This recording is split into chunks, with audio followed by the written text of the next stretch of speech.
Listo. A ver, chicos, el día de hoy tenemos una clase que es básicamente hablar del Perú desde la década de los 30 hasta la década de los 60. Básicamente vamos a hacer entre 30 hasta casi 40 años, porque vamos a llegar al año de 1968, hasta el golpe de Velasco. O sea, vamos a hablar más o menos de 38 años de historia, 38 años de historia el día de hoy. La clase empieza a las 15, obviamente estamos haciendo un preámbulo. Mientras los demás chicos se conectan y están listos para la clase de hoy, claro está.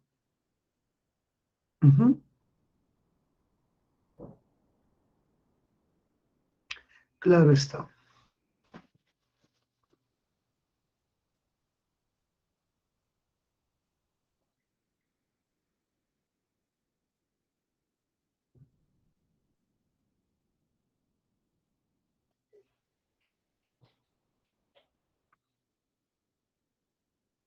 Bueno, como faltan 2 minutos, hay que hacer las coordinaciones previas.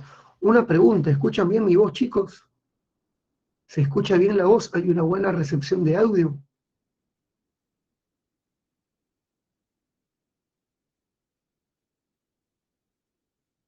Gracias, Ángela.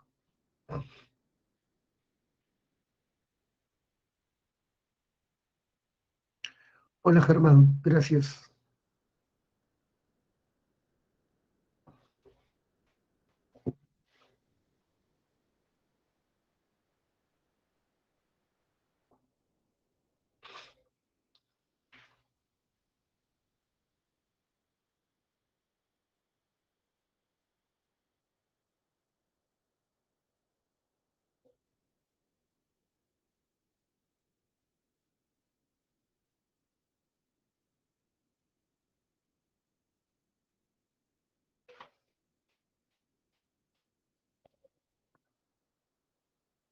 Bueno, hacemos la captura de pantalla pertinente.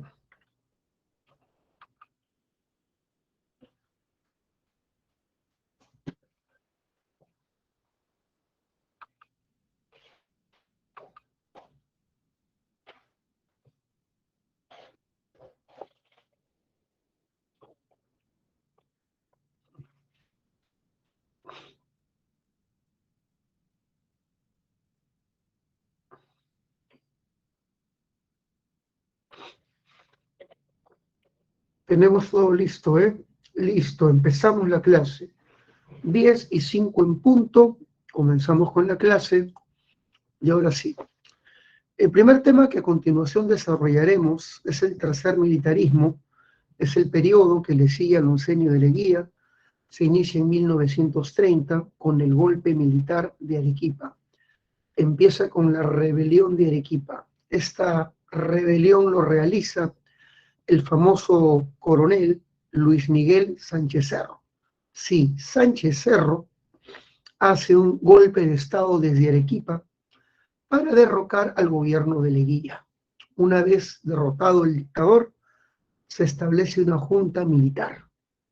Durante su gobierno provisorio, el de la junta militar, Sánchez Cerro toma importantes decisiones, como eliminar la terrible conscripción vial. ¿Te acuerdas de esa ley que obligaba a los campesinos, bueno, a todos los varones en general, a trabajar obligatoriamente para el Estado en la construcción de carreteras? Esa ley queda eliminada oficialmente en el gobierno de la Junta Militar. Vamos a hablar del gobierno de la Junta Militar. Ya está. Otra de las medidas que establece Sánchez Cerro al llegar al poder, o mejor dicho, el gobernar provisoriamente con esta junta, fue la eliminación de la construcción vial, el establecimiento del divorcio civil, repito, se establece el divorcio civil, y crea el famoso Tribunal de Sanción. El Tribunal de Sanción fue pregunta de examen. Este tribunal fue creado para procesar jurídicamente a todos los responsables de la alta corrupción del régimen de Leguía. Sus ministros y funcionarios más importantes fueron llevados ante la ley para responder por los casos de corrupción. Sin embargo, Sánchez Cerro quería ser presidente oficial y para eso renuncia al liderazgo de la Junta Militar y se presenta como candidato, dejando en el poder provisorio a David Samanez Ocampo. David Samanez Ocampo gobernará por unos meses y llama elecciones, pero crea un organismo importante en los procesos electorales. David Samanez Ocampo crea el Jurado Nacional de Elecciones. Nace este organismo para promover procesos electorales limpios. Debes saber de que participan dos partidos en las elecciones de 1931. Participa el APRA y participa el partido de Sánchez Cerro, llamado la UR, sí, Unión Revolucionaria. Ganará Sánchez Cerro en 1931 y comienza oficialmente su gobierno constitucional que va a durar hasta el 33. El tercer militarismo, hijo mío, se divide en dos momentos importantes. El gobierno de Sánchez Cerro, que va del 31 al 33, y el gobierno de Benavides, que va del 33 al 39. Son dos gobiernos, los del tercer militarismo, y ¿qué tienen en común ambos gobiernos? Ambos gobiernos tienen en común el implantar regímenes autoritarios. Se restablecen los gobiernos autoritarios, solo que los gobiernos de estos dos líderes militares tienen una característica bastante importante, que ambos gobiernos van a estar fuertemente influenciados por el fascismo, ¿ya? Son regímenes autoritarios que hacen uso de la represión política, van a querer establecer gobiernos de tipo dictatorial que imponen sus medidas reprimiendo los movimientos populares y van a estar fuertemente influenciados por el fascismo europeo. Recordemos que en esa época Adolfo Hitler tomaba el poder en Alemania, Benito Mussolini estaba establecido en Italia y en España surgía un dictador que se llamaba Francisco Franco, este también de corte fascista, la guerra civil española de la que hablamos la semana anterior. Así que el fascismo estaba en su momento de apogeo y plenitud, y esta ideología autoritaria europea llega al Perú. El partido más cercano al fascismo en el Perú es el partido de Sánchez Cerro, que se va a llamar Unión Revolucionaria. Ya está. Ese es el partido de Sánchez Cerro. ¿Qué promueven estos partidos fascistas? Unión Revolucionaria pretendía establecer un Estado totalitario. Ese es su proyecto, establecer el Estado totalitario, es decir, implantar una dictadura de partido único, un sistema unipartidario que imponga su ideología de manera represiva a la población, eliminando derechos civiles. Eso implica el totalitarismo. Estos dos gobiernos se caracterizaron por una férrea oposición contra dos partidos. Estos dos gobiernos persiguieron a los partidos de izquierda revolucionarios. Van a perseguir al APRA y van a perseguir al Partido Comunista. Sus líderes van a ser encarcelados o asesinados o deportados. La represión va a ser desmedida contra estos dos partidos. ¿Y por qué estos dos partidos van a ser perseguidos? Porque son los partidos que amenazaban a través de sus programas revolucionarios el orden oligárquico. Estos dos partidos quieren promover, por ejemplo, estatizaciones de empresas extranjeras, pretenden establecer una reforma agraria modificando el régimen de propiedad, y todo esto afectaría a la oligarquía, que tenía un modelo económico basado en la exportación de materias primas, aliada del capital extranjero, y afectaría a la oligarquía, que era pues la que monopolizaba la tierra. Ni la reforma agraria ni las nacionalizaciones benefician al orden oligárquico, así que los militares van a perseguir estos partidos para defender un orden económico a favor de la oligarquía. Sobre todo mantener el modelo económico primario exportador, el modelo exportador, y mantener el régimen de propiedad es la misión de estos líderes autoritarios. Muy bien. Durante el tercer militarismo, la base legal de este periodo es una constitución, la Constitución de 1933, de la que vamos a hablar en un momento. Pero te voy adelantando, esta constitución es famosa por prohibir a los partidos que tengan organización política internacional. Esta constitución promulgada en el 33, como dice su nombre, prohibirá que los partidos con organización internacional tengan participación en la vida pública. Era una ley creada específicamente para sacar de carrera al APRA y al Partido Comunista. En esta época nuestra economía, hijo mío, se encuentra en recesión, debido a que el mundo se encuentra bajo los estragos del crack, claro, de la Gran Depresión del 29. Es una etapa de recesión económica global y el país vive una recesión general. Ante la recesión económica, hijo mío, hay un incremento de la intervención estatal. El Estado decide intervenir en la economía para poder fomentar su desarrollo, sobre todo interno. Y en esta época el Estado decide crear, por ejemplo, la ley de bancos, crea la banca de fomento, como por ejemplo el Banco Agrícola y el Banco Industrial, bancos creados desde el Estado para promover la reactivación de la agricultura y la reactivación de la industria. Por lo tanto, en este periodo se incrementa la intervención estatal en la economía. Tengamos en cuenta esto. En el plano internacional se da la amenaza de guerra con Colombia por el famoso tema del Tratado Salomón-Lozano, que no fue aceptada por la población de Leticia ni la población de Loreto. Ya voy a hablar de ese tema profundamente, pero simplemente quédate con esta idea. En esta época hay una amenaza de guerra con Colombia. Entonces, hagamos una retroalimentación de las características generales del tercer militarismo.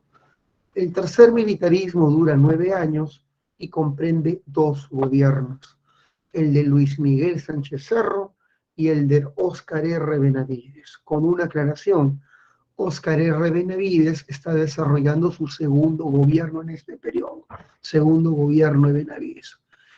Ambos gobiernos eran regímenes autoritarios con fuerte influencia del fascismo europeo. Ambos gobiernos reprimieron de manera violenta a los partidos revolucionarios, que eran el APRA y el Partido Comunista. Ambos gobiernos defendieron los intereses económicos de la oligarquía. La base jurídica del tercer militarismo es la Constitución de 1933. Económicamente se vivió un periodo de recesión económica por los estragos del crack y esto generó que el Estado decida intervenir decididamente en la economía, creando, por ejemplo, la ley de bancos que regule la acción financiera y creando la banca de fomento. En el plano internacional se da una coyuntura de tensiones con Colombia que nos llevan al pie de la guerra. Chicos, ¿se entendió las características generales del tercer militarismo? ¿Puedo seguir? ¿Está claro, chicos? Pregunto yo. Esas son las características generales. ¿Está claro? ¿Puedo seguir, chicos? ¿Se comprendió? Muy bien, Angelita. ¿Quién más verifica, por favor, para avanzar de manera segura? ¿O quieres que repita alguna parte? ¿Alguna parte no quedó clara? Pues la puedo repetir. Claro que sí. Recordemos que en 1930 Sánchez Cerro llega al poder. ¿Cómo se llamó su golpe de Estado? La Revolución de Arequipa. Eso en tu cabeza. Sánchez Cerro en el 31 participa de las elecciones generales. Recordemos cómo se llama su partido, Unión Revolucionaria. Los urristas, les decían, los urristas. Tenían como uniforme camisas negras y hacían el saludo a la romana. Eran abiertamente fascistas. Una cosa importante que no te conté es que Sánchez Cerro tenía mucho apoyo popular debido a sus rasgos mestizos y debido a que había derrotado al dictador Leguía. Tenía mucho apoyo popular entre la población pobre de Lima y Callao, sobre todo. Sus rivales son el Partido Aprista, que tenía mucho apoyo popular entre los gremios y sindicatos, sobre todo de la costa norte, siendo La Libertad, Trujillo su bastión, y Loreto. Se van a enfrentar en estas elecciones la oligarquía, cuyo vocero oficial es el diario El Comercio, hizo propaganda a favor, obviamente, de Sánchez Cerro, ya que la oligarquía tiene temores a un gobierno revolucionario aprista. Sánchez Cerro gana las elecciones, sin embargo, este proceso electoral no estuvo libre de sospechas. Hubieron ánforas perdidas en Ancash y en Cajamarca, y estas ánforas perdidas fueron denunciadas por el partido aprista, que no reconoció la victoria de Sánchez Cerro y se convierte desde el Parlamento en una férrea oposición a su gobierno. El APRA se declara partido opositor al gobierno y nombran a Haya de la Torre presidente moral del Perú. Es el presidente moral, decían los apristas. Nos han ganado con fraude. Así que tenemos un gobierno que se va a enfrentar al Parlamento con oposición aprista. Muy bien. Sánchez Cerro llega al poder, como ya mencioné, tener en cuenta esta. A ver si respondes esta pregunta. En 1931, ¿cómo llegó Sánchez Cerro al poder? ¿Golpe o elecciones? En 1931, ¿cómo Sánchez Cerro accede al poder? ¿Golpe o elecciones? ¿Tú qué responderías? Elecciones. El golpe fue en el 30. El golpe fue en el 30 contra Leguía. Muy bien. Debes saber que Sánchez Cerro, en el plano económico, decide invitar a una misión de economistas extranjeros norteamericanos que estaban dando asesoría financiera en Sudamérica, la misión Kenmerer, dirigida por Julius Kenmerer, un importante economista e inversionista norteamericano. Llegan al Perú para impulsar una reforma monetaria y financiera que nos permita superar el crack. Esa fue la famosa misión Kenmerer. ¿Cuáles fueron sus propuestas? Su primera propuesta es que se debe crear una ley de bancos para regular la actividad financiera. Su segunda propuesta era reformar el Banco de Reserva del Perú. Tú sabes que este banco fue creado por Leguía para regular la emisión monetaria. Se hizo una reforma dentro de este banco para darle más independencia con respecto al poder político, y se convierte en el BCR, en el Banco Central de Reserva. Se crea un organismo para regular la actividad financiera. Nace la SBS, que significa la Superintendencia de Bancos y Seguros, y una medida que Sánchez Cerro debió adoptar a propuesta de Kenmerer fue el abandono del patrón oro. El Perú abandona la famosa libra peruana de oro, que era costosísima en esta coyuntura de recesión. Eso se da en el plano de la economía. En el plano de la política, hijo mío, las libertades son recortadas con la ley de emergencia, que luego se presenta en la Constitución del 33. ¿Qué decía esta ley de emergencia? Esta ley de emergencia establecía que todos los partidos políticos con organización internacional, como el APRA, que se fundó en México, o el Partido Comunista Peruano. El Partido Comunista Peruano estaba afiliado a la Internacional Comunista, cuya sede estaba en la Unión Soviética. Estaba afiliada a la Comintern, voy a escribirlo, a la Comintern, es la Internacional Comunista. Así que ambos partidos tenían organización internacional y su participación política quedó eliminada al interior de nuestro país. Esto generó protestas del partido aprista, cuyos congresistas quedaron desaforados. Los congresistas apristas fueron expulsados del Parlamento. Su local partidario, que está en Alfonso Ugarte, quedó clausurado. Su diario La Tribuna salió de circulación y los apristas preparan el primer intento de asesinato contra Sánchez Cerro, que se iba a dar en una iglesia de Miraflores. Cuando éste salía de la iglesia, un militante llamado José Melgar decide meterle un balazo que le cae en el pecho. Pero justo cayó en su estuche de lentes, que estaba hecha de acero, mitigó el disparo y se salvó el tipo. Sánchez Cerro respondió con cólera y ordenó la captura de Víctor Raúl Haya Latorre, quien fue encerrado en una miserable prisión. Recuerda que Víctor Raúl es el líder histórico del Partido Aprista peruano. Por otro lado, la Constitución del 33 también establecía, hijo mío, una libertad para las mujeres. Establecía el derecho femenino a votar en elecciones municipales, el derecho femenino a votar en comicios municipales. Y esta Constitución fue la que ratificó la ley del divorcio civil. El divorcio civil fue establecido, una ley de Sánchez Cerro a favor de la libertad masculina. Si por ahí te toca una tóxica, puedes romper ese vínculo con la ley del divorcio. Les hago una pregunta general. Estoy bromeando por si acaso, ¿Qué gobierno fue el primero en establecer el divorcio civil en el mundo? ¿Alguien tiene la respuesta? Te apoyo. ¿Qué gobernante francés? Muy bien, Yadira, Napoleón. Y en el Perú es Sánchez Cerro. Muy bien.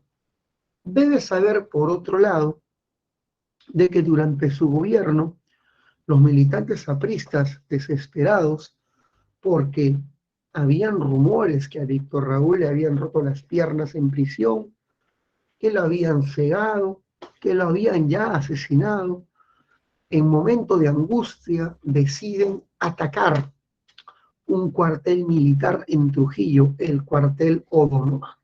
Se da el asalto aprista al cuartel O'Donovan. Este asalto, bueno, O'Donovan es con mayúscula, me disculparán.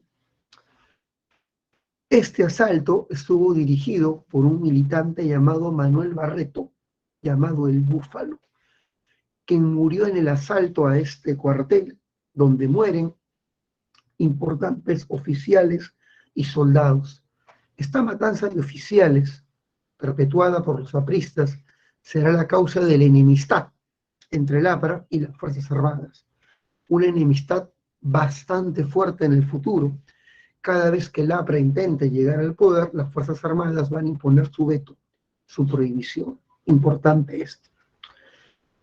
Con esto empezó la rebelión aprista de Trujillo. Los militantes asaltan las instituciones, toman el municipio, asaltan las cárceles, donde masacran a los guardias civiles. La Guardia Civil es masacrada en esto, liberan a los presos y establecen un gobierno al mando de el hermano de Haya Latorre. Agustín Haya Latorre es nombrado nuevo gobernador de Trujillo, a lo que Sánchez Cerro respondió con una represión brutal, ordenando el bombardeo de la ciudad. Sí, nuestra reciente Fuerza Aérea, la CAP, como se llamaba en esa época, Cuerpo Aéreo del Perú, realiza su primera acción de fuego, no defendiendo el territorio del país de una agresión externa, sino bombardeando una ciudad peruana. En este caso Trujillo, la gente resistió con barricadas, trincheras, pero la represión fue terrible. Se tomó el puerto de Pimentel, un contingente desde Cajamarca asaltó la ciudad, fue una masacre y la gente quedó muerta en las calles. Después de ello, Sánchez Cerro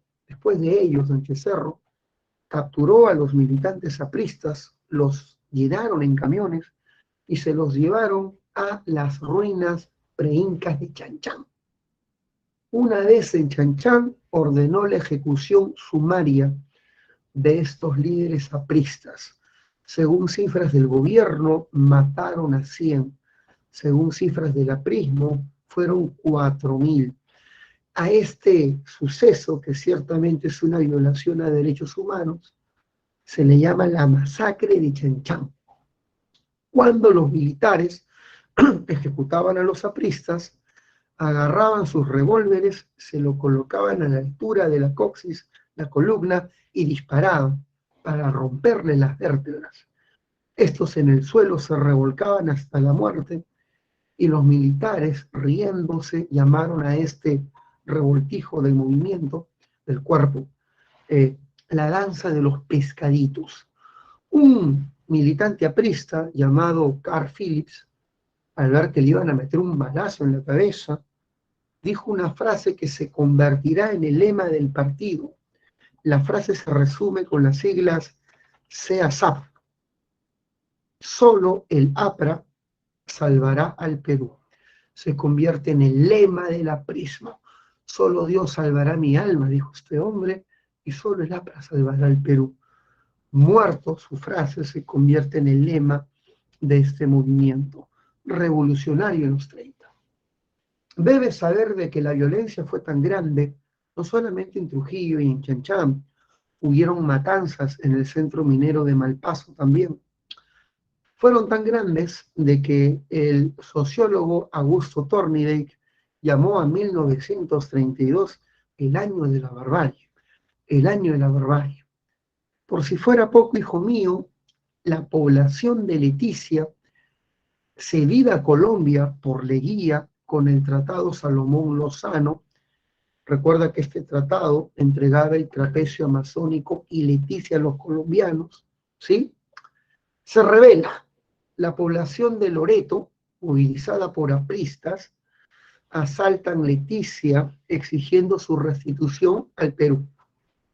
Sánchez Cerro, que al comienzo desconfiaba de esta insurrección movilizada por apristas, denunció esta insurrección, pero luego se dio cuenta que este reclamo era tan popular, que era tan popular el hecho de pedir la reinserción de Leticia al Perú, que Sánchez Cerro terminó apoyando al movimiento y movilizó 7.000 soldados a la frontera con Colombia para restituir Leticia en un posible conflicto armado y recuperar así el trapecio amazónico, desconociendo el Tratado Salomón-Lozano, firmado por Leguía. La guerra era inminente, tanto así que Sánchez Cerro ordenó el reclutamiento de tropas en Lima, en lo que actualmente es el Campo de Marte. Antes el Campo de Marte era un hipódromo llamado el Hipódromo de Santa Beatriz. Ahí se hizo el reclutamiento. Y cuando Sánchez Cerro avanzaba con su carro sin capote, un joven militante aprista llamado Abelardo Mendoza Leiva, vamos a escribirlo, Abelardo Mendoza Leiva, ya está, rompe el cordón de seguridad y con revólver en mano descarga su arma en la espalda del presidente. 6 balazos mortales. Finalmente, el presidente es asesinado en este suceso terrible que ocurrió en el Campo de Marte. La Guardia Presidencial captura al asesino y lo masacra, lo mata a lanzazos. Esto ha generado mucha suspicacia porque lo racional sería capturarlo, interrogarlo, para saber si este hombre fue enviado por ciertos autores intelectuales del crimen. Y hay muchas teorías de quién mató a Sánchez Cerro. La primera teoría es que Abelardo Mendoza Leiva actuaba de manera independiente. Este militante aprista quería vengar a sus familiares muertos en la masacre de Malpaso por el gobierno. O sea, fue un asesino que actuó de forma independiente. Es la teoría del partido aprista. La teoría del sanchezarrismo, de Unión Revolucionaria, su partido, es de que este hombrecito solamente era un peón de Víctor Raúl, que fue Víctor Raúl el asesino intelectual, el que planeó la muerte de Sánchez Cerro, ya que su partido era tremendamente popular entre la plebe urbana y que para poder llegar al poder tenía que eliminar a este contendor político. O sea, fue matado por la dirigencia aprista, la teoría planteada por los militares. Y hay una tercera teoría que sostiene que el hombre que perpetró su asesinato fue el mismo Benavides. Benavides es un militar oligarca que nunca consideró a Sánchez Cerro como su igual por sus rasgos étnicos mestizos y su origen de clase media, de que Benavides y los altos oficiales del ejército no querían una guerra con Colombia. Y para evitar un conflicto con Colombia, mataron al hombre que promovía este conflicto, Sánchez Cerro. Así que hay diversas teorías. Acabando el gobierno de Sánchez Cerro, comienza el gobierno de Benavides, que va del 33 al 39. Se trata de su segundo gobierno. Recordemos que él gobernó por primera vez en 1914, derrotando a Billinghurst durante la República Aristocrática. ¿Te acuerdas? Muy bien. Pero hasta ahí, chicos, ¿todo bien? Pregunto, ¿vamos bien? Pregunto, ¿todo está claro?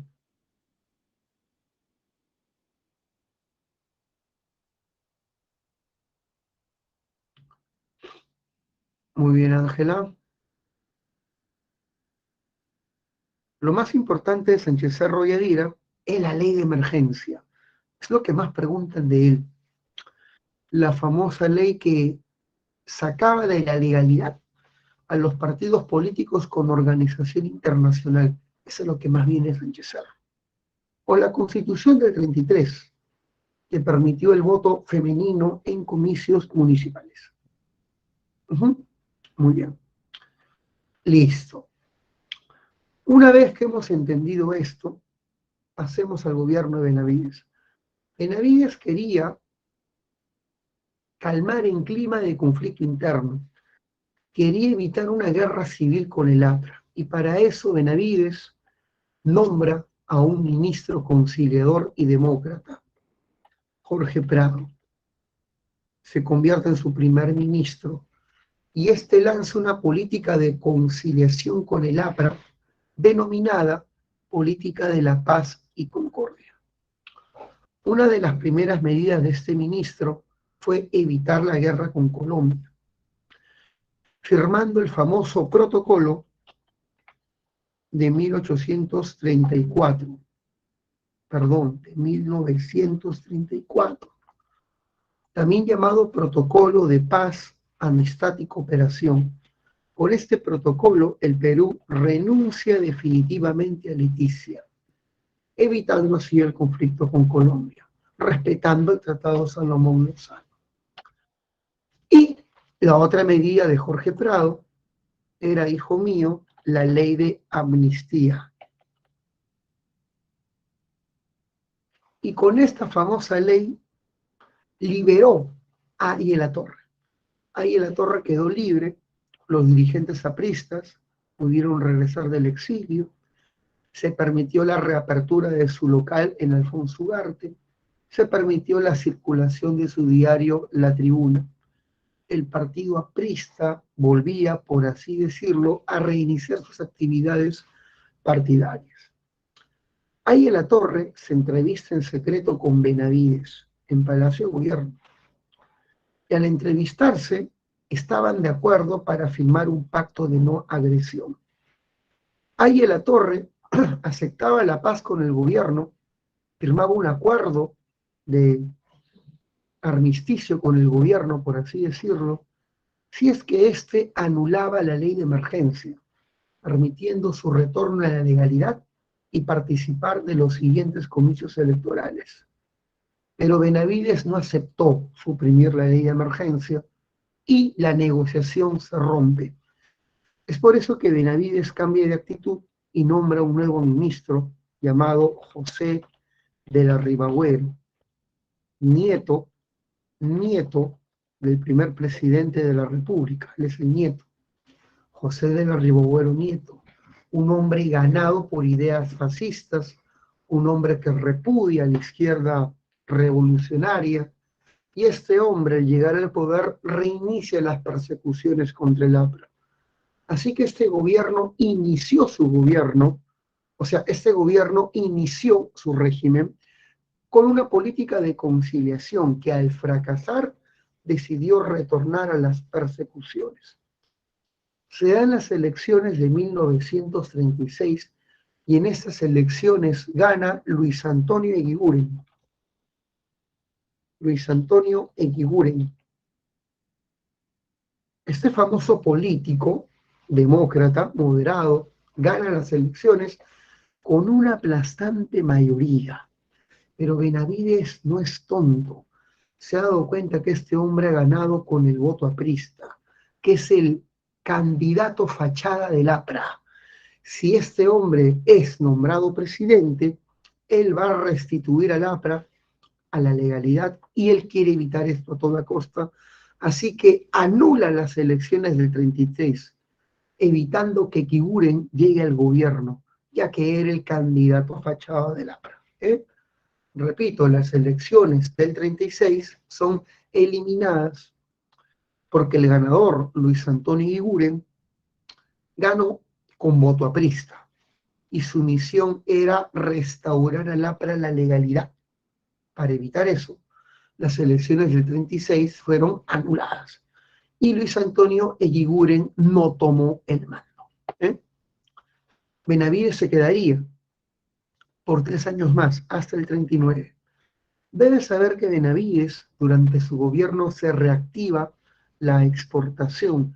El Perú comienza a vender algodón, comienza a vender minerales, hay una reactivación de la pesca.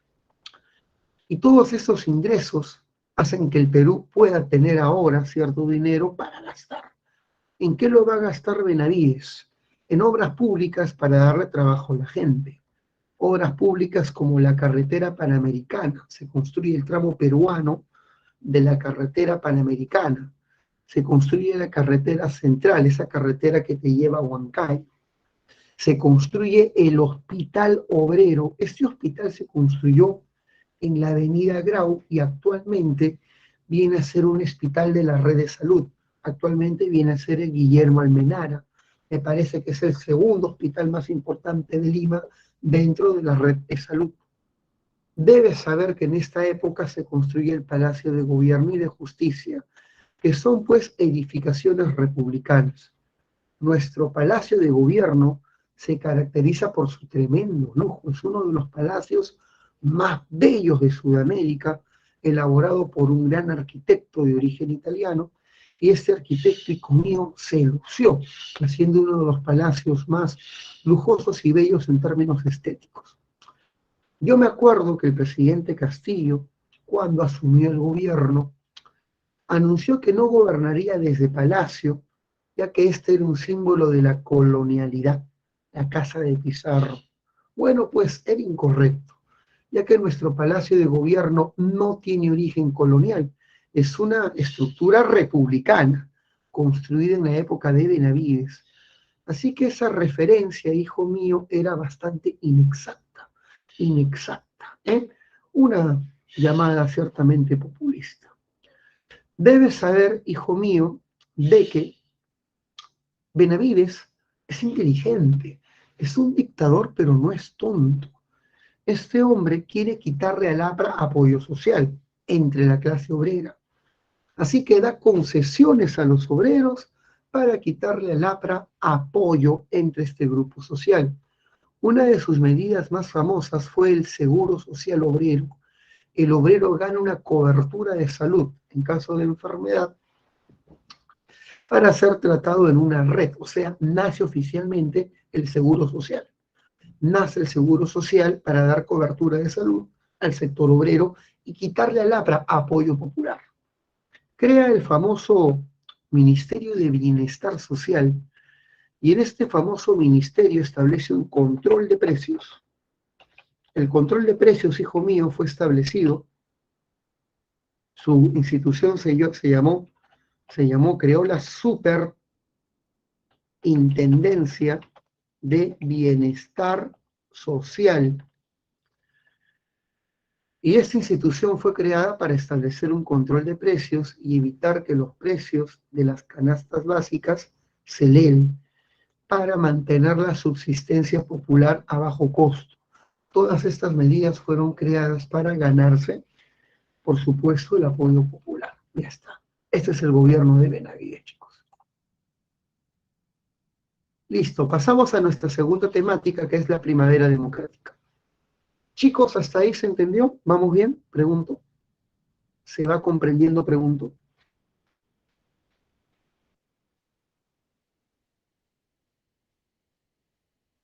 ¿Se va comprendiendo, chicos? Lo más importante de Benavides, Seguro Social Obrero y Adira. ¿Sí? El Seguro Social Obrero. La primera cobertura es salud. El Hospital Obrero, el Seguro Social Obrero. Lo que más viene Benavides.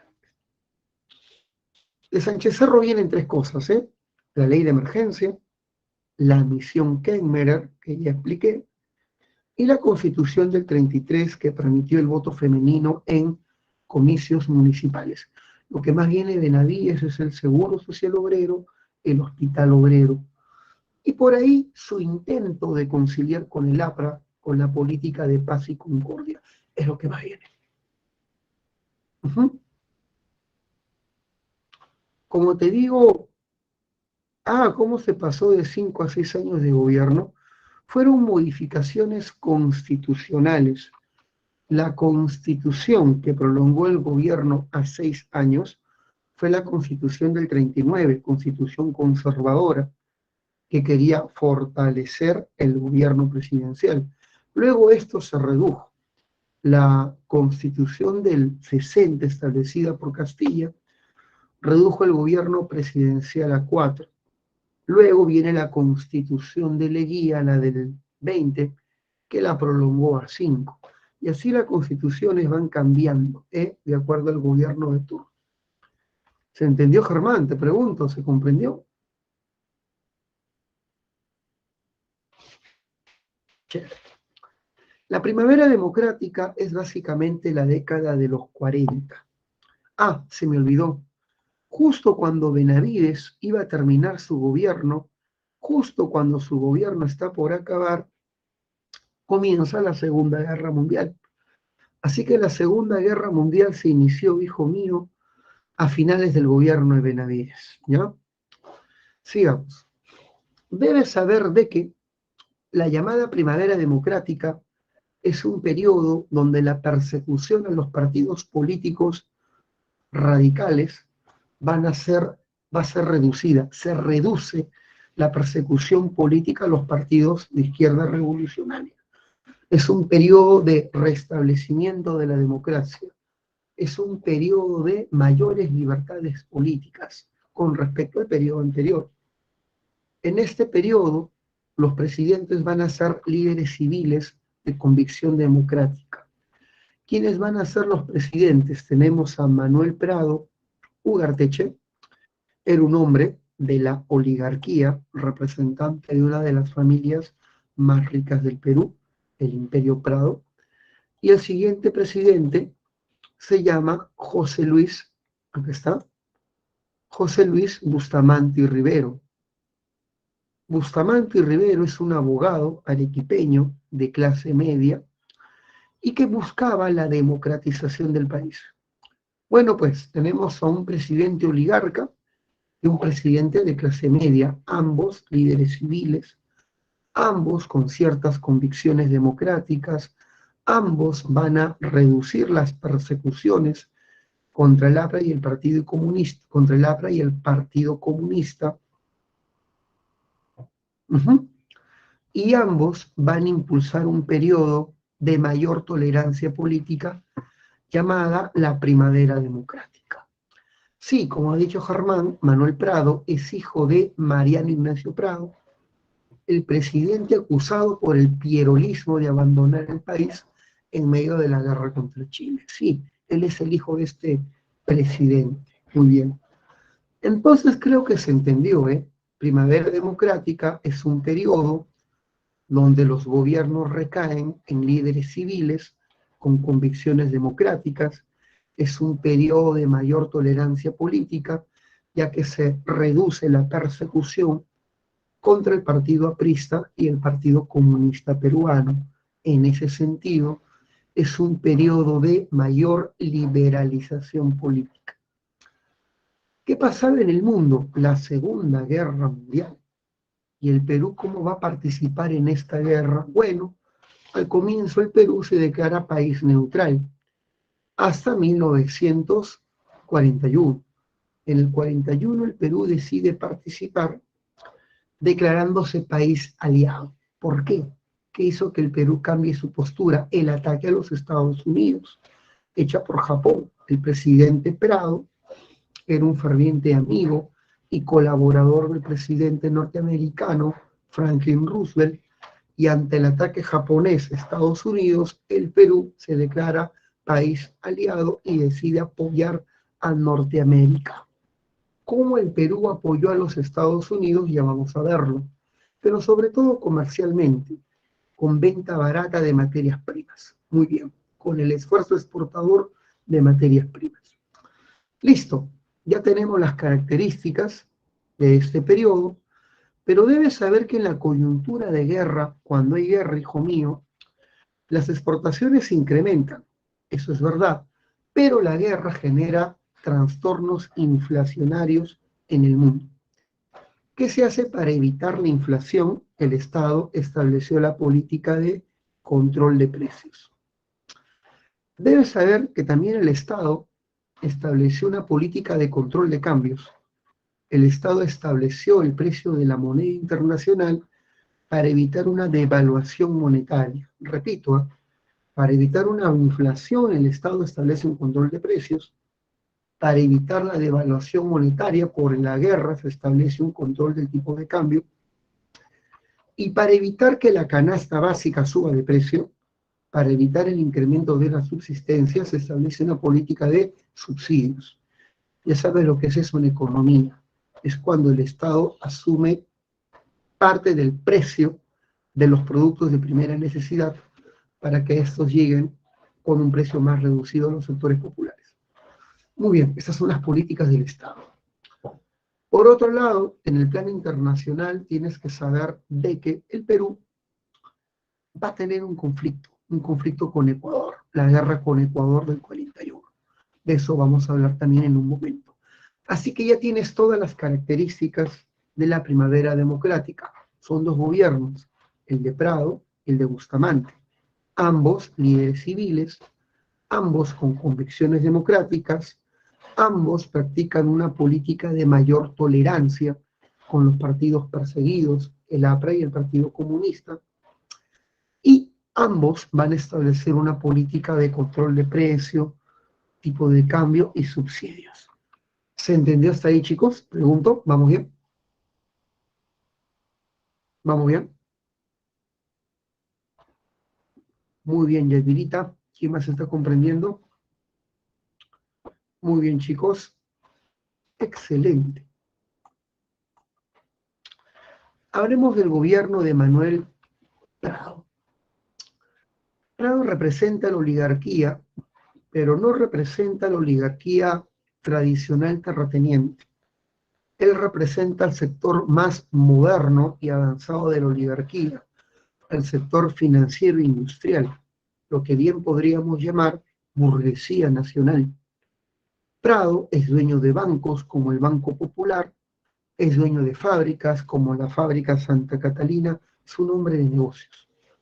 Debes saber de que él ganará las elecciones del 39, venciendo al candidato llamado Manuel Quesada, del partido de Sánchez Cerro, Unión Revolucionaria, que era un partido fascista. Prado no hubiese ganado las elecciones sin el apoyo del Partido Comunista. Y tú dirás, ¿y por qué el Partido Comunista apoyó con su voto a Prado? Si Prado es oligarca, el comunismo es de izquierda, son enemigos. En la coyuntura de la Segunda Guerra Mundial, Stalin, líder del Internacional Comunista, ordenó a todos los partidos comunistas del mundo apoyar a sus burguesías locales contra el fascismo. Y dijo, ustedes, miembros del Partido Comunista, deben votar por su burguesía democrática, ya que estamos en alianza con Estados Unidos para combatir el fascismo. Evitemos que el fascismo llegue al poder. Y el opositor era Quesada, partidario abierto de esta ideología fascista. Así que para evitar una victoria de Quesada, de Unión Revolucionaria, el Partido Comunista votó por Prado. ¿Se entendió?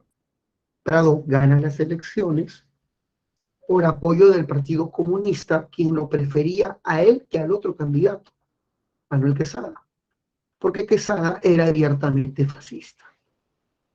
¿Se entendió esa idea, no, chicos? ¿Se entendió esa idea, no? No te olvides. Prado, como retribución al Partido Comunista por su apoyo, decide legalizar sus sindicatos. Durante el gobierno de Prado se legaliza una serie de sindicatos del Partido Comunista y debes saber que se permite la creación de una especie de sindicato general llamada la Confederación de Trabajadores del Perú. Se crea la CTP. Este sindicato único y general rápidamente fue controlado por el partido aprista y su secretario general se llamó Luis Negreiros. Luis Negreiros. Así que repito, como retribución al apoyo en las elecciones del 39, Prado permitió al Partido Comunista la legalización de los sindicatos y durante su gobierno se legalizan cientos de sindicatos. Y el APRA no se quedó atrás y también promueve la creación de su sindicato. ¿Cómo se llama este sindicato organizado por el APRA, la CTP, Confederación de Trabajadores del Perú, controlado por el militante aprista Luis Negreiros? Muy bien. Debes saber, hijo mío, de que este gobierno se caracteriza por su apoyo a la industrialización. Este gobierno es famoso por la creación de unas empresas públicas llamadas corporaciones de desarrollo. Otra vez, las corporaciones de desarrollo son empresas del Estado, creadas para invertir allí donde no llegaba el capital privado y extranjero o invertir en zonas estratégicas. Se crea una empresa del Estado para explotar minerales en lo que viene a ser el Valle del Santa. Nace la Corporación de Desarrollo del Santa, dedicada a la explotación de minerales, hierro.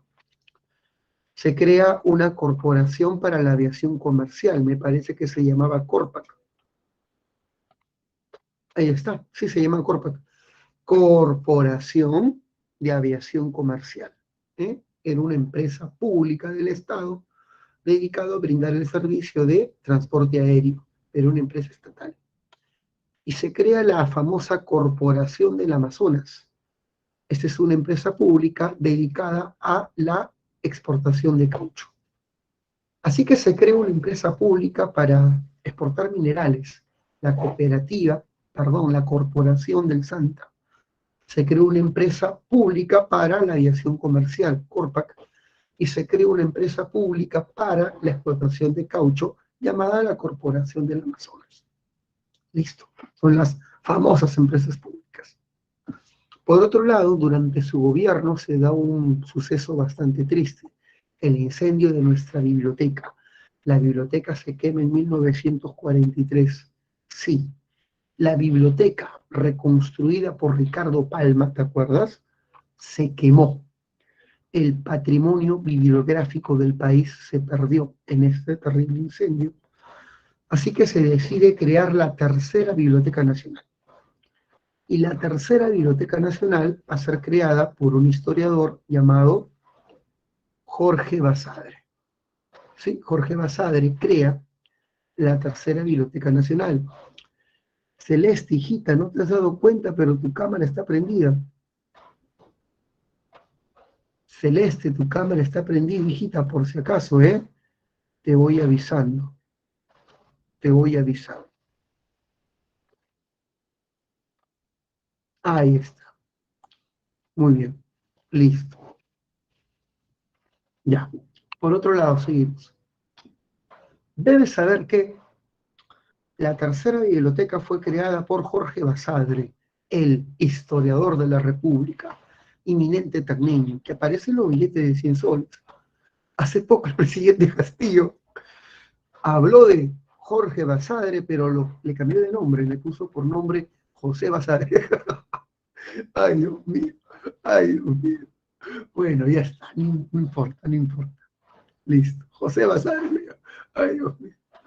Bueno, ¿te imaginas si nuestro presidente hubiera sido Acuña? Yo miraría los mensajes presidenciales, pero con ganas para ver qué dice el presidente Acuña. Dios mío. Toda frase de Acuña es memeable, se convierte en un meme. Dios mío. Bueno, ya. Se construye la tercera Biblioteca Nacional. Se hace el censo de 1940 y la población ha crecido. Si te preguntan en tu examen por qué creció la población, creció por la mejora del sistema sanitario, se construyen obras de agua y desagüe en la costa y en la sierra. La red de caminos hecha por Leguía permitió el incremento del comercio, la mejora del nivel de vida y el incremento poblacional, y la cobertura de vacunas. ¿Sí? En la época de Leguía, la misión Rockefeller vino a hacer una campaña de inmunización contra la malaria. Así que la mejora del sistema de salud, la mejora del sistema sanitario y la red de caminos permite un incremento poblacional y el Perú comienza su boom demográfico. El Perú pasa a 6 millones de habitantes. Bueno, la mayoría de gente en esa época vivía en la sierra.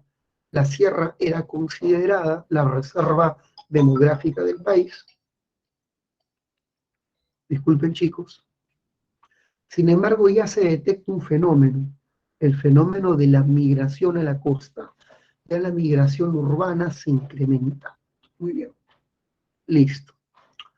Una vez que hemos entendido esto, pasamos al plano internacional.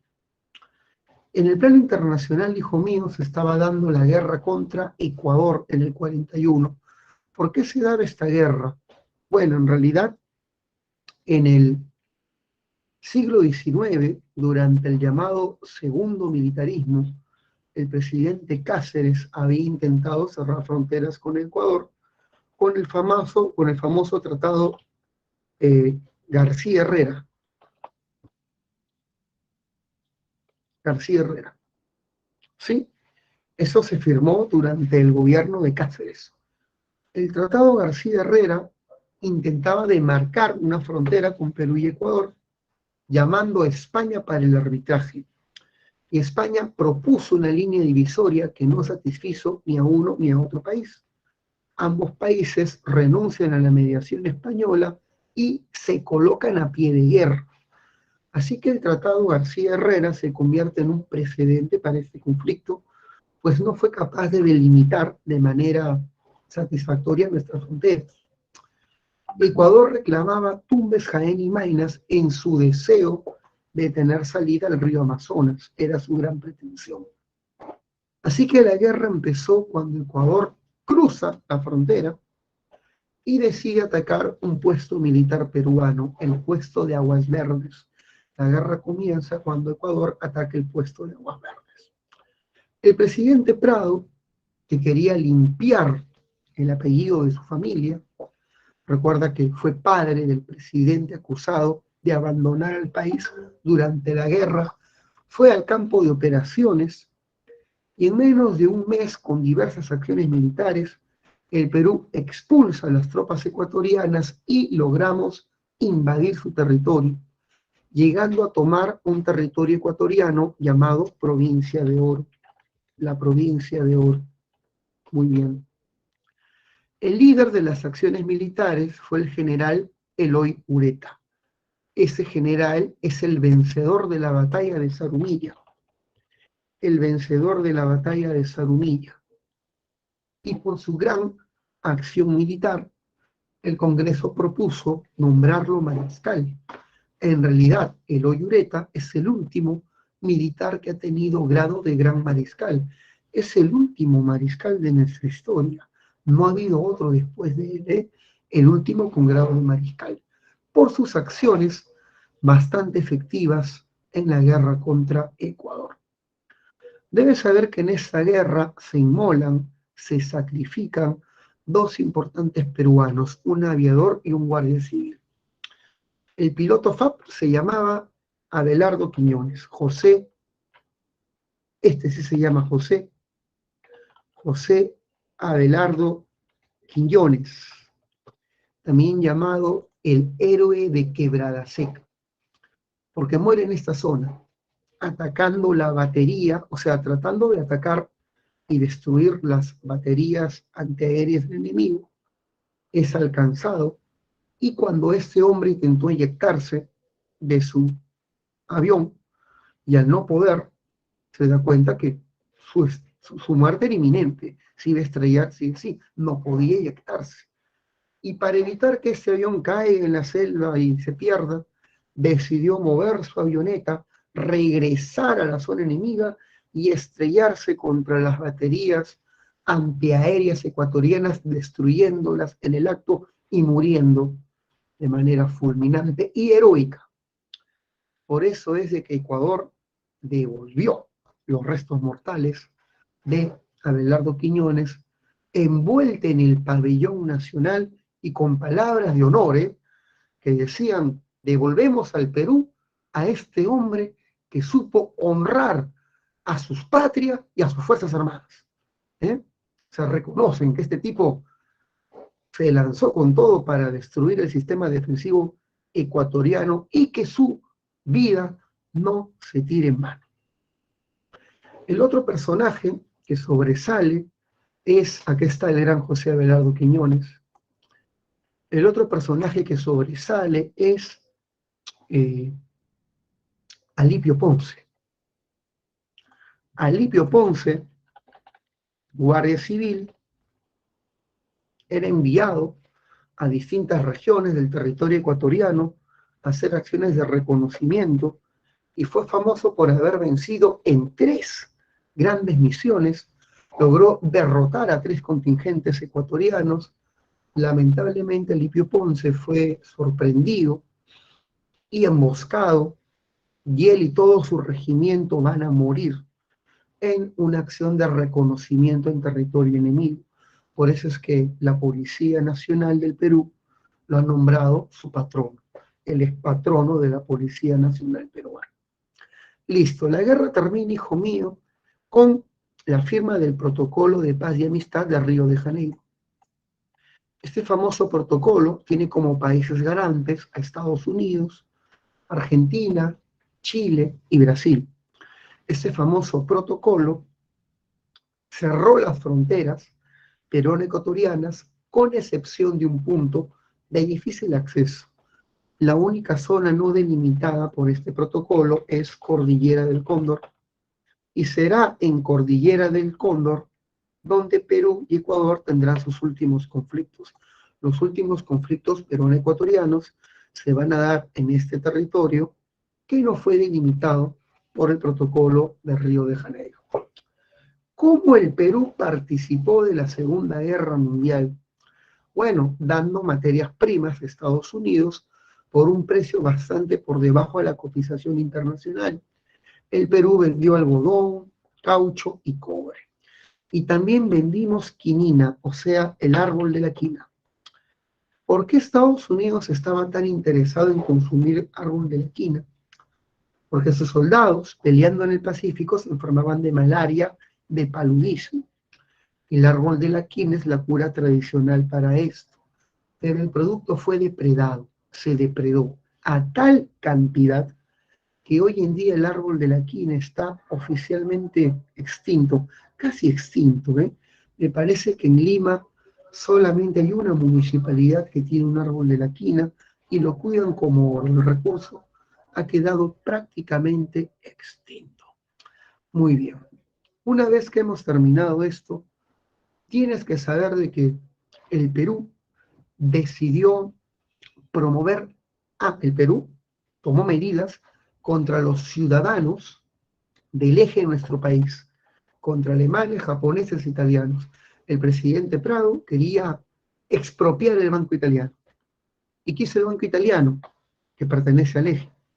Mussolini vendió sus acciones a sus empleados y cambió de razón social y se convirtió en el Banco de Crédito del Perú. Así nació el BCP.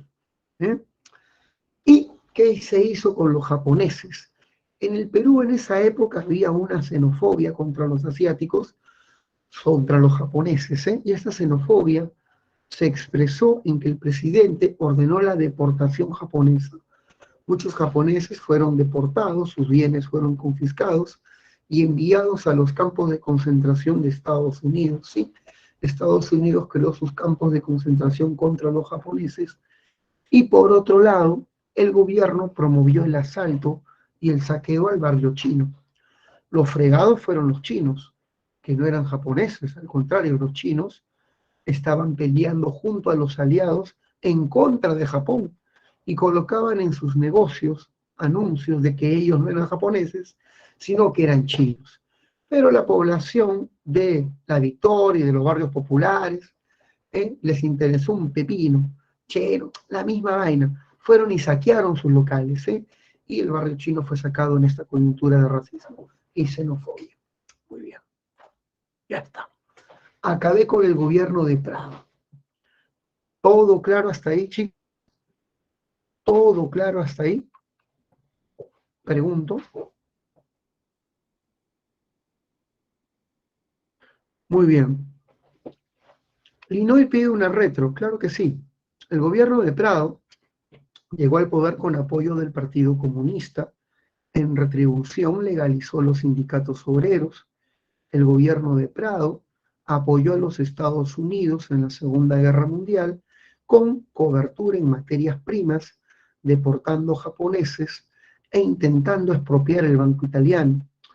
El gobierno de Prado impulsó la industrialización creando las primeras empresas públicas llamadas corporaciones de desarrollo.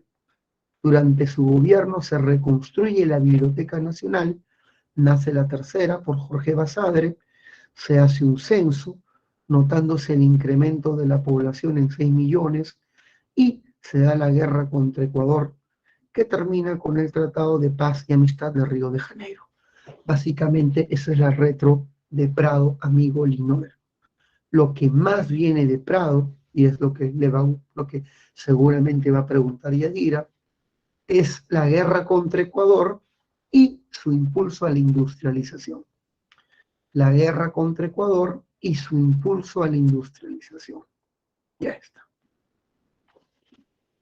Ya ves, me anticipé, Yadira, me anticipé. Muy bien. Ahora pasemos al gobierno de José Luis Bustamante y Rivero. Este hombre es un abogado de clase media, arequipeño. Este hombre se une con distintos partidos políticos para formar una especie de frente único, llamado Fredena. La palabra Fredena significa Frente Democrático Nacional. Repito, Frente Democrático Nacional. Mejor lo escribo. Fredena significa Frente Democrático Nacional. ¿Qué era el Fredena? El Fredena era una alianza de partidos políticos y grupos civiles antioligárquicos. El partido más importante de este Frente Democrático es el Partido Aprista, que empezó a llamarse desde ese momento el Partido del Pueblo. También estaba el Partido Comunista y tenía el apoyo de importantes grupos civiles antioligárquicos.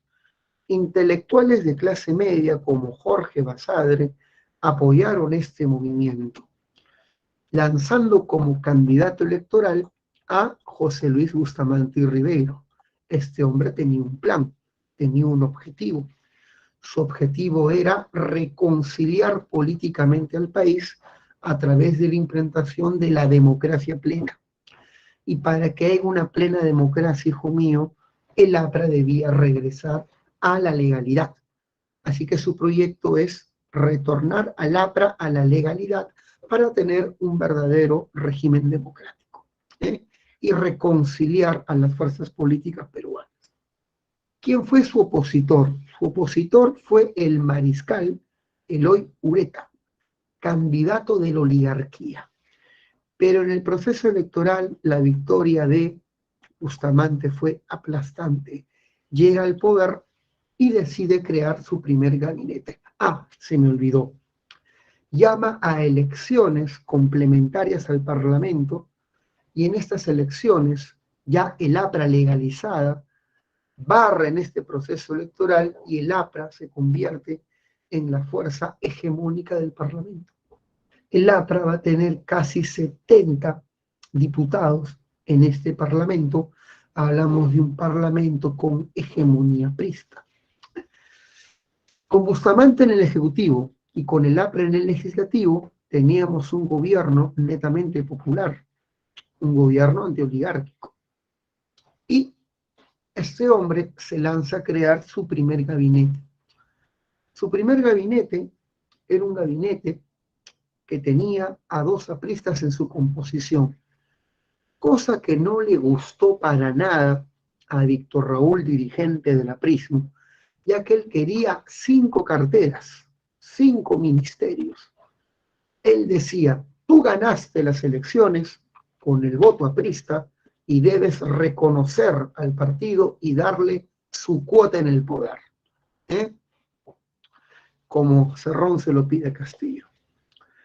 Y el APRA pasó a ser oposición al gobierno hasta que se modifique el gabinete.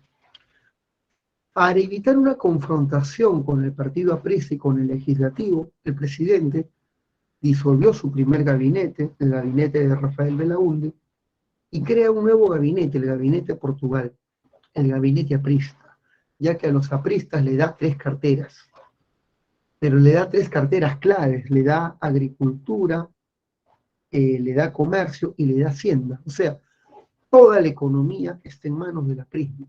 El aprismo dirigirá la economía. ¿Y qué tipo de economía implantó el aprismo? Una economía populista, pues no gastar dinero para que la gente aplauda, gastar dinero para que la gente diga, qué bien estamos, votemos por el APRA en el siguiente proceso electoral. O sea, una política de gasto público. Una política de gasto público. No hay que gastar plata. Hay que dar bonos.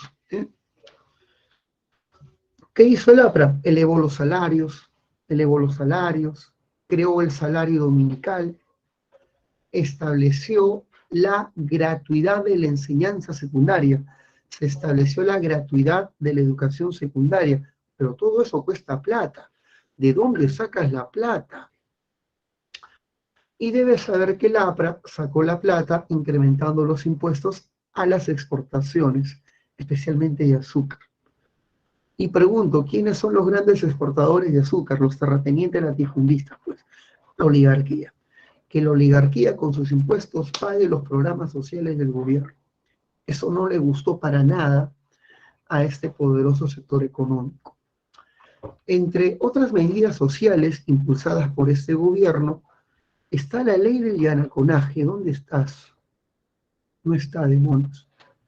La ley del yanaconaje, hijo mío, eliminaba la servidumbre campesina en las haciendas. Un yanacona es un campesino, un peón de la hacienda que trabaja en esta a cambio de una parcela, sin recibir salario.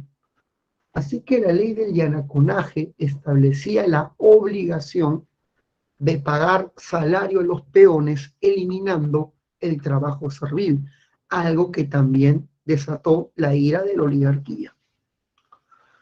Por otro lado, este gobierno tuvo ciertos aciertos, como el decreto de las 200 millas. Debes saber de que en esos momentos Estados Unidos y países europeos venían a depredar los recursos del mar peruano, amparados en la libertad de los mares. El primer país en extender su soberanía a su mar adyacente fue México, aquí en la región Latinoamérica, y el Perú siguió esa tendencia.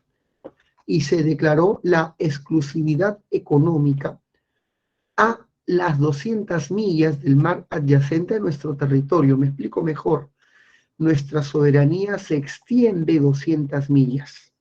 ¿Qué significa? Que todo este territorio se convierte en zona de exclusividad económica para el país, naciendo el mar peruano llamado Mar de Grau. Mar de Grau. Muy bien. Debes saber, por otro lado, de que durante este gobierno fue golpeado por una terrible crisis económica, la crisis de la posguerra. Cuando acaba una guerra, y sobre todo una guerra a nivel mundial, internacional, siempre viene un periodo de crisis por la reducción de las exportaciones y el encarecimiento de los alimentos, chicos, de los alimentos encarecen. ¿Qué es lo más sano cuando viene una crisis de posguerra? Bueno, lo más sano es reducir la demanda. ¿Y cómo reduce la demanda? Elevando los precios de los alimentos. Si no reduce la demanda, hay inflación, ¿eh? O sea, lo más sano es incrementar el precio de los alimentos, hacer una política de racionamiento de alimentos. Son las medidas correctas ante el periodo de austeridad que viene. Pero como este era un gobierno populista, bueno, Bustamante no, sino el aprismo, lanzar medidas de austeridad no son populares entre la gente. Así que en contra de todos los consejos técnicos, el gabinete aprista mantuvo el control de precios y mantuvo el control de tipo de cambio y el Estado seguía gastando dinero en subsidio. Hijo mío, cuando tú mantienes más de lo necesario el control de precios sobre un producto, desincentivas la producción de este, y este producto y sus productores se van a otra área. Supongamos que tú produces trigo, pero el Estado reduce el precio del trigo a menos de la mitad. Te pregunto, si el Estado ha reducido el precio del trigo y no lo va a subir porque los controla, esto incentiva la producción de trigo, hace que el empresario y el agricultor mejor te largas a otro lado y te dedicas a producir otro producto de mejores precios. Así que el control de precios siempre promueve, o mejor dicho, quita el incentivo a la producción de este recurso, generándose la escasez. Y comenzó una escasez de alimentos. Y como los alimentos y sus precios estaban controlados por el Estado, ¿qué hacían los que obtenían estos productos que todo el mundo cotizaba? Los vendían de manera soterrada a un precio distinto al que el Estado establece, un precio mayor, dándose al mercado negro. Entonces, el resultado a un control de precios siempre es la escasez y el mercado negro. Y el mercado negro. Comenzando una crisis económica terrible. La gente hacía colas por estos productos que habían desaparecido del mercado y el Estado creó una especie de tiendas conocidos como los estanquillos. En los estanquillos tú podías acceder a estos productos de primera necesidad a bajo precio, pero adivina quiénes repartían o priorizaban el acceso a estos recursos, a los militantes apristas. Tú no hacías colas y presentabas tu carnet del partido y te daban acceso a estos productos de primera necesidad, así que había terrible nepotismo. La crisis generó una ola de huelgas y todo terminó en una convulsión económica y social. La oligarquía culpaba al gobierno del desastre económico y aparece un líder oligarca, economista él, llamado Pedro Beltrán. Pedro Beltrán es un creyente del libre mercado, es un precursor del neoliberalismo en el Perú. Él decía que esta política económica era un desastre y que se debía liberalizar la economía, eliminando subsidios, controles de precios, eliminar el control de tipo de cambio, reducir los impuestos a las exportaciones, o sea, una economía de mercado, que es lo que funciona. Culpaba al gobierno aprista del desastre a través de un diario llamado La Prensa, y este era el director del diario La Prensa, que era como el Willax de la época, era como el correo de la época. Muy bien. Y adivina qué pasó. El APRA llamó a esto prensa basura, hacía prensa basura, y decidieron matar al director del diario. El director del diario se llamaba Francisco Graña Garland. Saliendo de las oficinas, fue disparado de manera cobarde por un militante aprista llamado Tello, apellidado Tello. Muerto el presidente Bustamante, destituyó al gabinete aprista. Yo no voy a permitir que el APRA actúe de manera matonesca otra vez. Así que el presidente Bustamante eliminó al gabinete aprista y creó un nuevo gabinete donde todos los ministros, en su mayoría, eran militares y hostiles al aprismo. Eso no le gustó para nada al APRA, que consideró a esto una traición. Una traición. Tú estás en el poder por nuestros votos y has implantado un gabinete antiaprista. Nos la vas a pagar. Y el APRA prepara un golpe de Estado que está ahí el 3 de octubre de 1848. Un golpe de Estado con apoyo de las tropas, de los marineros ganados por el aprismo. El golpe estalló en el Callao. Lograron tomar el Real Felipe, lograron tomar la Escuela Naval, lograron tomar una embarcación y iniciaron su protesta contra el gobierno, pero el ejército rápidamente reprimió este movimiento. La Fuerza Aérea bombardeó las zonas tomadas por la soldadesca y eliminó esta sublevación en menos de un día. Muy bien. Así que el intento de golpe del APRA, el intento del golpe del Callao, fracasó. Sin embargo, este gobierno ya había perdido toda legitimidad y la oligarquía, Pedro Beltrán y su partido, el partido oligarca Alianza Nacional, prepara otro golpe de Estado con apoyo de los altos mandos oficiales, con apoyo del ministro Odría. Y Odría, general él, prepara un nuevo golpe desde Arequipa, el golpe del 27 de octubre. A este golpe se le llama Revolución Restauradora. Revolución Restauradora, y Odría derroca a Bustamante y comienza su gobierno conocido como el Ochenio. Pero si te preguntan en tu examen qué fuerzas políticas desestabilizaron el régimen de Bustamante, el APRA y la oligarquía. El APRA y el partido Alianza Nacional que representa la oligarquía. Si te preguntan qué es lo que más viene de este presidente, el decreto de las 200 millas. Yadira, ya te lo dije, el decreto de las 200 millas. Muy bien. Dicho sea de paso, este presidente creó una empresa pública para poder extraer y refinar petróleo. Se creó la empresa petrolera fiscal. Fue creada para que el Estado pueda comercializar petróleo a través de una empresa nacional. La empresa nacional del petróleo ha nacido, la empresa petrolera fiscal. Muy bien. ¿Hasta ahí se entendió todo, chicos? Pregunto. ¿Vamos bien?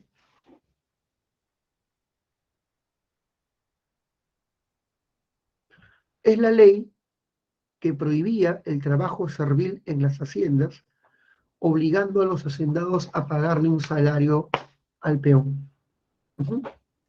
Elimina el trabajo servil en las haciendas Yadira y establece la obligatoriedad del salario. ¿Se entendió? Muy bien. Chicos, pasamos al ochenio. Al ochenio. El ochenio, hijo mío, fue un régimen ultraautoritario, un régimen muy brutal y represivo, establecido por Manuel Arturo Odría. Odría llega al poder con un golpe de Estado, que ya te conté cómo se llamó, la Revolución Restauradora, un golpe perpetuado por la oligarquía, orquestado por Pedro Beltrán en buena parte. Y Odría va a tener dos gobiernos, o mejor dicho, dos etapas durante su mandato. Su primera etapa es un gobierno provisorio que va del 48 al 50. En el 50 se nombra presidente, ganando elecciones como único candidato, y comienza su régimen constitucional del 50 al 56. Son 8 años, de ahí el nombre del ochenio. ¿Qué características tiene el ochenio? Fue un régimen autoritario que desató la persecución más grande contra el APRA. Comienza una persecución sin tregua contra el partido aprista. Dicho sea de paso, el partido aprista había sido sacado de la ley por Bustamante, ¿ah? Bustamante lo sacó de la ley tras el golpe del Callao. Sin embargo, Odría inició una persecución sin tregua contra el aprismo. Todos sus líderes quedaron o asesinados, como Luis Negreiros, muerto en la calle Petituas a punta de balazos, o deportados, o pidiendo asilo político, como lo hizo Ay de la Torre. Ay de la Torre, para salvar su vida, pide asilo en la Embajada de Colombia. Iba a estar aquí encerrado 5 años. Las cárceles como el Frontón, que estaba en el Callao, que es una isla del Callao, o el Sexto, que es el antiguo penal, que ahora es la comisaría de Alfonso Ugarte, se repletaron de presos políticos, apristas y comunistas en su mayoría. Muy bien. Debes saber, hijo mío, que esto convierte a Odría en el verdugo del APRA. Fue presidente que golpeó de manera más vehemente al partido aprista, prácticamente desorganizando todas sus bases. Fue el momento más oscuro del aprismo en toda su historia. Muy bien. Debes saber que este presidente implantó un modelo económico liberal ortodoxo que favorecía los intereses de la oligarquía, quienes pedían a gritos una economía de libre mercado. Es más, nombró como ministro de Economía a Pedro Beltrán, y Pedro Beltrán empezó su reforma liberal ortodoxa, eliminando control de precios, control de tipo de cambio, subsidios, reduciendo los impuestos a las exportaciones, alineando los precios al mercado internacional, creando nuevos códigos de minería y petróleo para atraer inversión extranjera, y la economía se saneó, porque la economía del libre mercado es la que realmente funciona, hijo, es la que funciona realmente. Otros modelos no se basan en... La economía es una ciencia, ¿eh? La economía es una ciencia que debe funcionar por criterios técnicos y no por criterios ideológicos. Cuando tú quieres colocar criterios ideológicos en la economía, queda mal, ¿eh? Las cosas salen mal. Funciona por criterios técnicos, es una ciencia, ¿eh? Muy bien. Debes saber de que podría, para poder perseguir a sus enemigos políticos, crea la famosa ley de seguridad interior. Yadira, esto es lo que viene de Odría, la ley de seguridad interior. Y esa ley fue una ley creada para eliminar derechos civiles a todos los enemigos del régimen. Si el gobierno te declaraba enemigo y sospechoso, tus derechos civiles eran eliminados. No había derecho a propiedad, ni a libertad de opinión, no había derecho al habeas corpus, todas tus libertades individuales quedaban eliminadas en una brutal persecución. La ley de seguridad interior, que elimina derechos civiles, son esas leyes que establecen, son de ese tipo de leyes que se establecen en los estados totalitarios, como la Alemania nazi, Italia fascista. Ya está. Odría quería participar de los comicios electorales del 50 y por eso renuncia a la presidencia. A su renuncia a la presidencia se le llama la bajada al llano. La bajada al llano es la renuncia a la presidencia de Odría para ser candidato oficial. Y él está seguro que en un mes, que es el tiempo que ha llamado para las elecciones, no va a aparecer ningún partido que sea su opositor. Sin embargo, faltando una semana para el cierre de las inscripciones, aparece un partido competidor llamado la Liga Democrática. Este famoso partido estaba dirigido por un general llamado Ernesto Montagne, y de la nada apareció un partido para competir con Odría. ¿Cómo puedes crear un partido tan rápido? Odría no es tonto. La Liga Democrática es el APRA, es el partido fachada del APRA, y Ernesto Montagne es su candidato títere. Así que Odría no reconoce la inscripción de este partido. El Jurado Nacional, controlado por él, no reconoce su inscripción, y esto genera la protesta de estudiantes arequipeños, quienes querían un proceso electoral limpio. estudiantes de Arequipa, de un colegio llamado La Independencia, salen a las calles a protestar por un proceso electoral limpio. Yo te pregunto, hijo mío, tú que estás saliendo recién del cole, ¿tú crees que chibolos de cuarto y de quinto de tu colegio saldrían a las calles pidiendo elecciones limpias? No, los tiempos son otros. Hoy en día el chibolo es muy frívolo, muy superficial. Piensa en videojuegos, TikTok, redes sociales, like, views a sus videos. Las chicas se han vuelto muy, pero muy frívolas, ¿eh? Suben videos bailando, cuántos chicos les ponen me gusta, están más interesados. Se han vuelto muy frívolos. Bueno, pues esta frivolidad, esta superficialidad de esta nueva generación contrasta con esta generación de antiguos estudiantes preocupados por temas más trascendentes. Debes saber que eh, los chicos salen a las calles y el gobierno los reprime, disparando a los estudiantes. Esto generó que en Arequipa la población universitaria salga a hacer una protesta de mayor dimensiones, pero la Guardia Civil la reprimió con armas blancas a punta de sables, lo que generó ya una protesta general ya de los sindicatos. Y Arequipa se declara rehacia el gobierno y el hombre que dirige esa insurrección cívica de Arequipa se llama Francisco Mostajo. Pero el gobierno ya envía al ejército, comienzan luchas en las calles y la sublevación es aplastada. Odría anuncia que Mostajo, el rebelde de Arequipa, está coordinado o está en coordinación con Montagne, líder de la Liga Democrática, así que a ambos lo destierra. Y Odría se presenta como candidato único en las elecciones del 50, obvio que va a ganar, pues es el único candidato. Así comienza el gobierno constitucional de Odría. ¿Se entendió, chicos, hasta ahí? ¿Vamos bien? ¿Vamos bien? Ya está.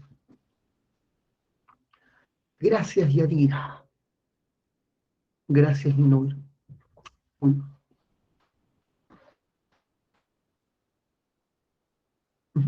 Sigamos. Debes saber de que durante su gobierno sobresalió un ministro del Interior que era, por así decirlo, como el Vladimiro Montesinos del régimen, el encargado de la represión, espionaje, persecución y asesinato de los opositores. Se llamaba Alejandro Esparza.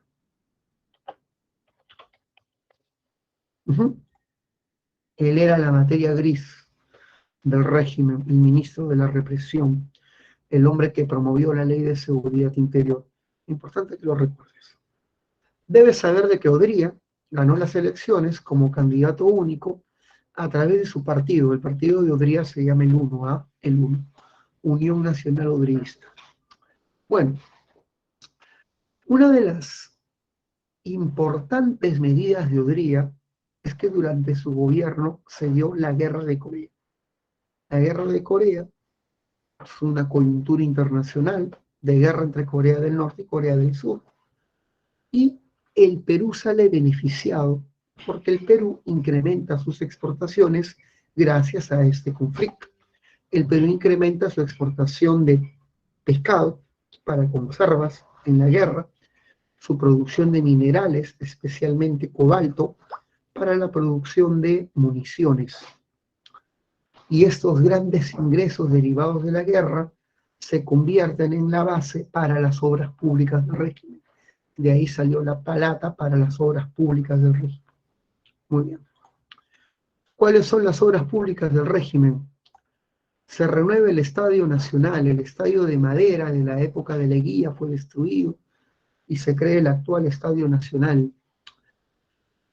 Se promueve, hijo mío, la construcción de grandes unidades escolares, colegios emblemáticos que parecían cuarteles militares, como el Melitón Carvajal y el Mercedes Cabellos. Estos grandes colegios se llaman las UES, grandes unidades escolares. Se promueve la creación de grandes ministerios, como el ex Ministerio de Educación, que ahora está en la avenida Bancay, el edificio Isaac Alzamora, que ahora es un departamento del sistema de justicia. Este ministerio enorme iban a ser dos torres, ¿eh? Iban a ser dos edificios y solamente se pudo construir uno. El edificio gemelo solamente se construyó el sótano de la base, pero no se pudo construir más. Y ese sótano hoy en día es un centro comercial, El Hueco. Sí, es el centro comercial El Hueco. Seguramente lo has escuchado. Está en la avenida Bancay. Frente al Hueco se encuentra el edificio Isaac Alzamora, construida por Udría. Se construye el Ministerio del Trabajo, se construye el Ministerio de Economía.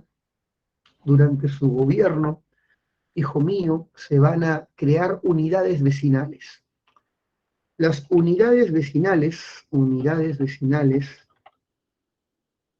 fueron creados ante el incremento de la población a la capital. Había mayor necesidad de vivienda y se crean grandes unidades vecinales, como la unidad vecinal número 2, que está frente a San Marcos, está en la avenida Colonial. Se crea otra en la avenida Colonial llamada Mirones Bajos. Se crea una en la avenida, ¿cómo se llama esta avenida? En la Victoria, llamada Unidad Vecinal de Matute. Esas unidades fueron creadas como ciudades autónomas, ¿ah? Cada unidad vecinal tenía su posta médica, su colegio, su comisaría, su cine, su mercado. Eran complejos habitacionales autónomos, ¿eh? Se construyó dos en la avenida Colonial, uno en la avenida La Victoria, y se construye, por supuesto, ante la llegada masiva de la migración a la capital. Ya está. Durante su gobierno se crea el CAEM. ¿Qué es el CAEM? El Centro de Altos Estudios Militares. El objetivo del CAEM era modernizar a las Fuerzas Armadas con las nuevas estrategias de defensa nacional. En el CAEM se abrió el curso de Realidad Nacional. Hubieron muchos profesores, sociólogos, peruanos y extranjeros, quienes van a introducir en la educación de los militares ideas reformistas. Ellos les explicaban a los militares la enorme pobreza que había en el campo. La pobreza del Perú era causada en buena parte, decían ellos, por el monopolio de la tierra que tiene la oligarquía. Era necesaria una reforma agraria. Muchos de los recursos más importantes del Estado estaban en manos de empresas extranjeras, el imperialismo.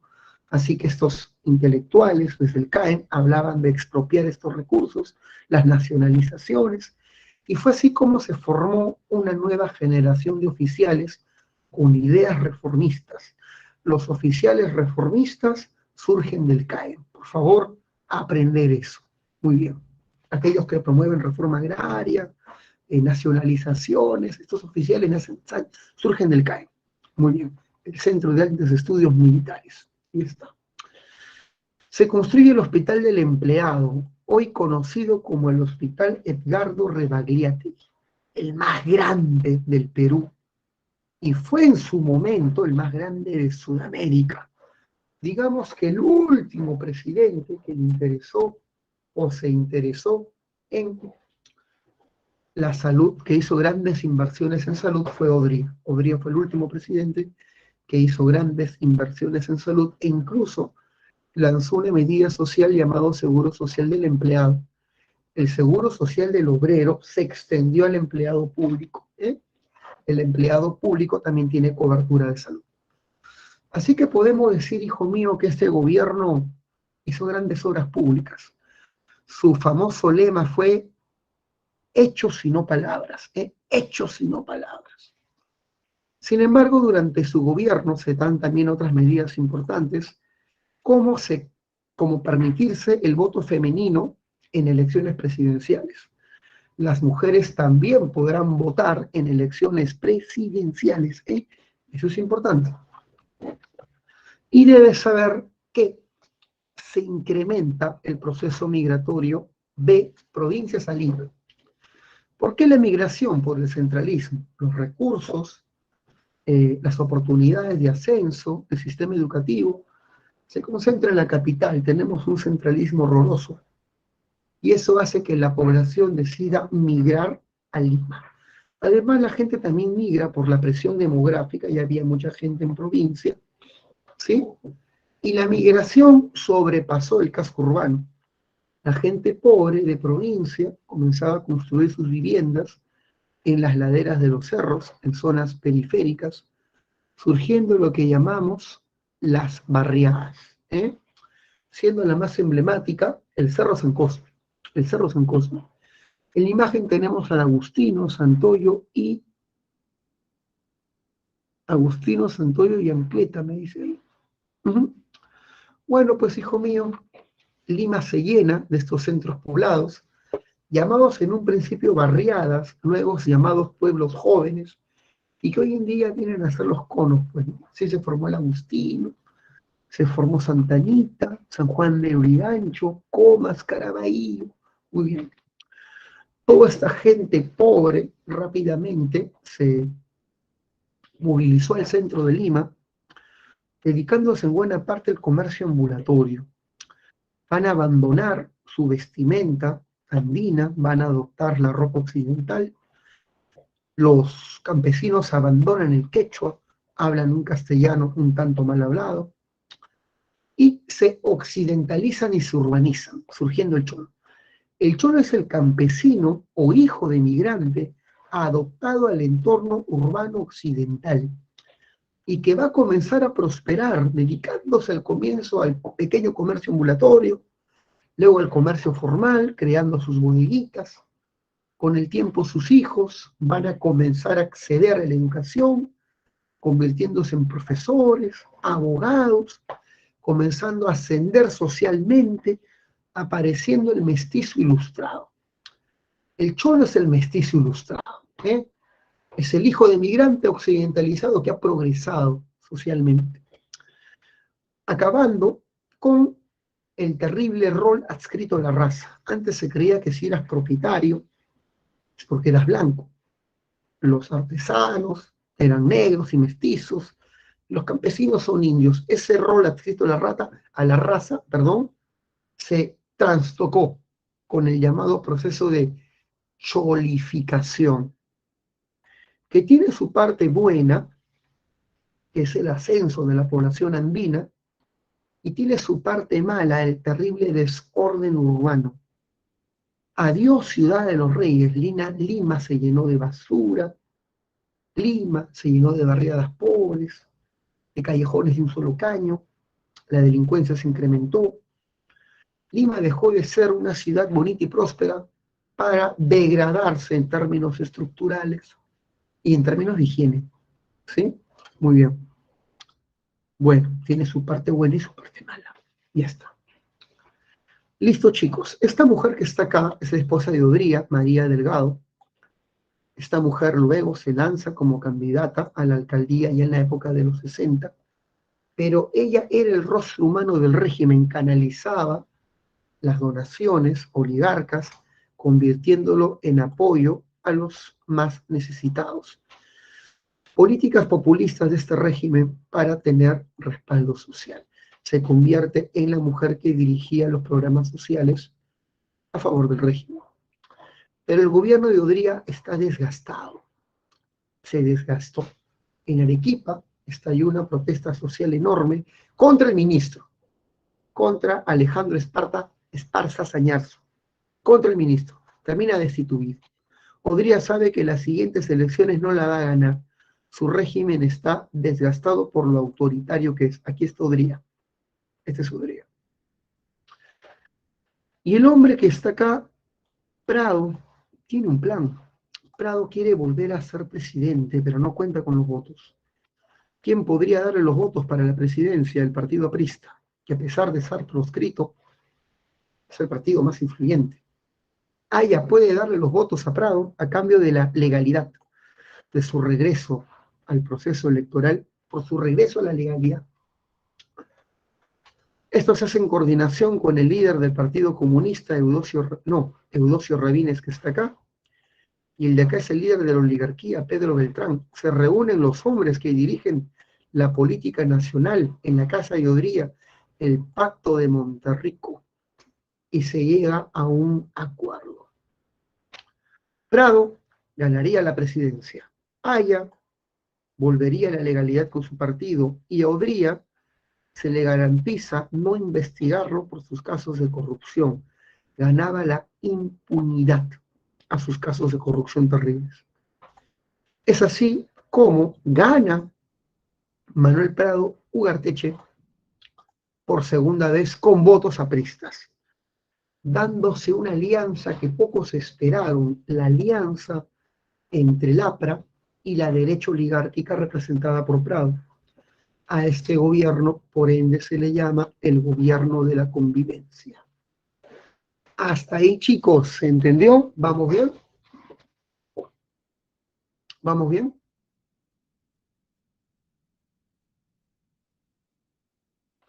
Hasta ahí, ¿cómo vamos, chicos? Muy bien.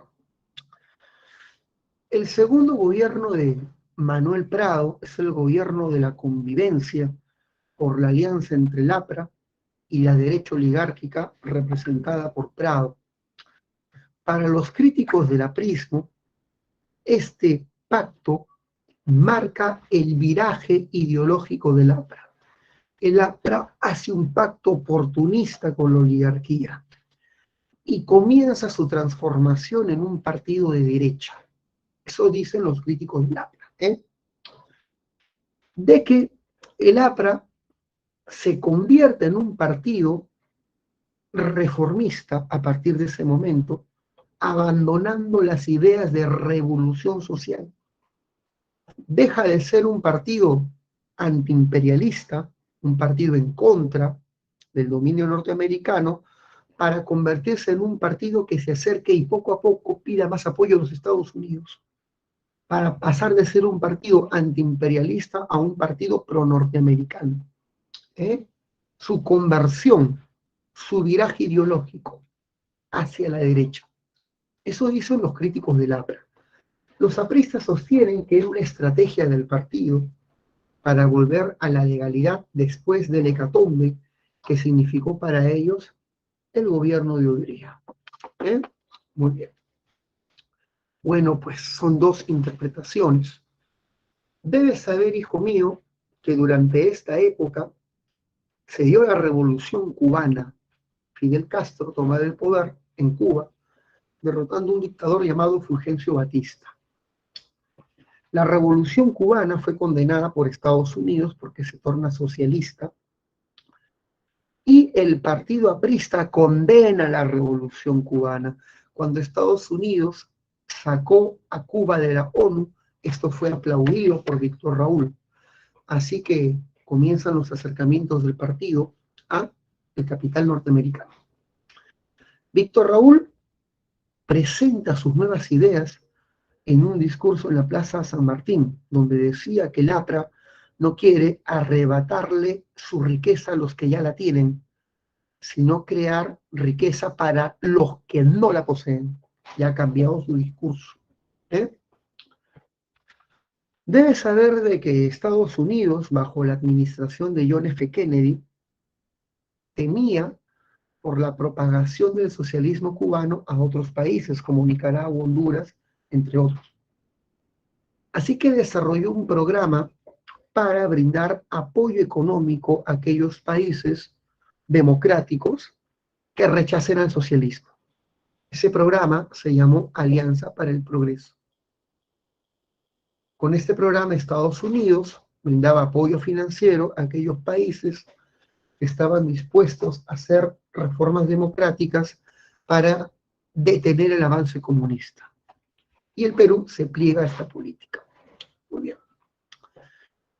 Debes saber que en esta época, hijo mío, muchos militantes apristas se sintieron decepcionados. ¿Cómo puede ser que el partido haya claudicado a sus principios revolucionarios?